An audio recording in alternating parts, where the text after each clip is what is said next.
Finally, Robin. Yes, Nagkatabi ma'am. ulit tayo. OMG. Congratulations. But anyway, Robin, can you introduce yourself once again to our viewers? Maayong adlaw, I'm Rovelane Eve Castillo, proudly hailing from the beautiful municipality of Socon, Zamboanga del Norte. Zamboanga, Yes, Del Norte, grabe. I'm so happy to see you once again. thank you so Ilang much, buwan lang, ma. ilang buwan lang Yes, malayo. yes, thank you for supporting me in every journey Yeah. from my former pageant and right now Miss Philippines Earth. Thank you so much, ma. Pero yun, before anything else, congratulations, silver Thank medalist for you. casual wear Yes, today. we got it. Yes, so happy for Thank you so you. much, ma. Pero yun nga, who's your designer pala? Actually, this dress was designed by Mr. Franco Miguel Salvatore. You can actually follow him on Instagram, Franco Miguel Salvatore. So this is inspired or by his Ophelia collection. Yes. And actually, this is really bringing the elements of Hana shampoo to life. Like, this is really how Hana would be if it's a dress, diba? All the flowers and the color. So gorgeous. And this is called, I believe, the jellyfish dress. Yes, alam mo nung lumabas siya, when that came out earlier, grabe, sabi ko, ano, ah, dress ni Robin. Oh, thank you so Nakakaiba. much And po. ano, talagang artistic. Casual but artistic. I love Thank it. you so much Love it po. talaga. Sobrang galing po ni Mr. Franco Magkakasya lang siya kayo. Salvatore. Yes po. Ganito po yung atake ng casual. Diba? Yes po. Very feminine, very Ophelia, very Hana coded. And very Miss Earth, mga Yes po. Very Miss Philippines Earth. Yeah, going back to you, I know that this is not your first pageant. And siguro, what's one lesson na dinala mo from your previous pageant experience here? It would really be learning from my experience, like, and doing it for the first time, like doing everything for the first time. Because I believe that when you have so much pressure in you and in me, I wouldn't be able to perform. And right now, I'm just enjoying every moment to treasure every moment with my sisters and throughout this journey to really just be in the moment, be present, to yes, to just really enjoy. It's really one thing that I've learned because in my former pageant I was so pressured. I really want to do something more, but then um it kind of yeah, or and it kind of felt like I was invalidated every time. I was invalidating myself all the time. So this time it's just honoring myself and honoring the people around me who continue to believe in me, in my journey, and also to honor my hometown, Shocon, Zamboanga del Norte. Yes, aside of course of being Miss Shopon sa Buanga del Norte, you are also Miss Zamboanga Peninsula. Yes So meron po. bang advice ang ating mabutihing friend na si Ansha Jones sa pagbabalik niya sa band? Yes po, actually, Miss Earth din siya, yeah, yes, oo. nag-Miss Earth siya. And Ansha told me a lot of good things about the Miss Philippines Earth organization, the Carousel Productions. And she told me that I was really in good hands because this pageant is really about advocating for environmental awareness and environmental projects. And she said that this would really be fit for my advocacy because I'm really into agriculture. And every Yeah. yes po. I remember that, yung Yeah. plantita na advocacy mo nung last Yes time. po. So happy na madadala mo siya dito. And Thank you going so back, much. I haven't been to Shopon. I haven't been to Zamboanga Yes. del Norte. Oh, Ano, really?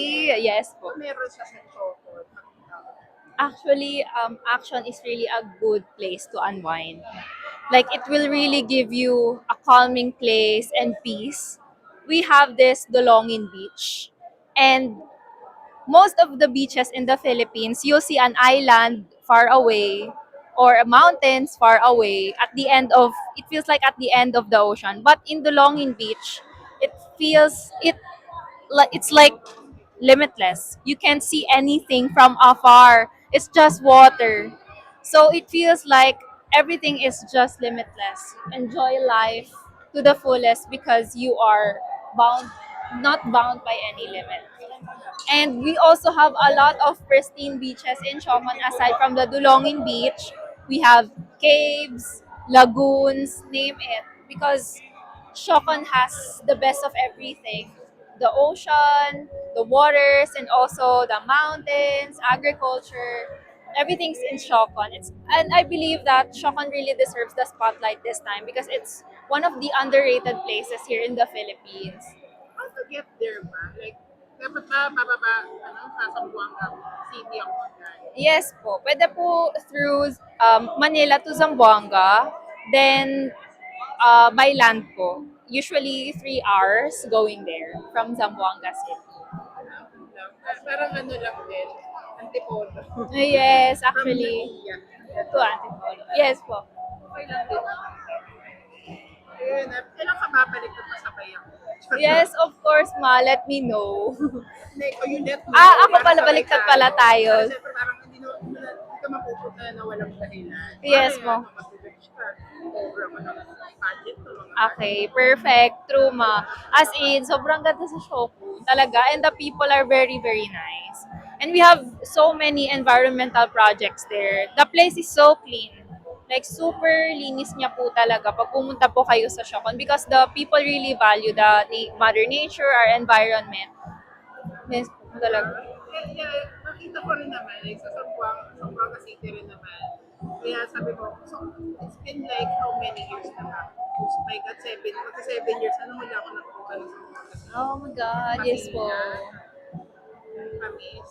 Yes. Pero anyway, ayun nga, next week na ang finals. But syempre sa Mindanao yun gaganapin. Do you feel like you got it in the bag kasi taga Mindanao ka and Mindanao gaganapin yung home court? Being in Mindanao really feels like home. And so I would really be happy to see my fellow Mindanaoans, especially just recently Mindanao was hit by an earthquake. And so it would really be a celebration, a celebration of Miss Philippines Earth 2026 and the love for environment. So I would really be happy to see my fellow Mindanaoans. And of course, there would be pressure because it would be my kababayans who would be seeing me there. And also, it's kind of a bit near din naman po from Zamboanga del Norte to Bukidnon. I believe it's just around 7 hours if by land.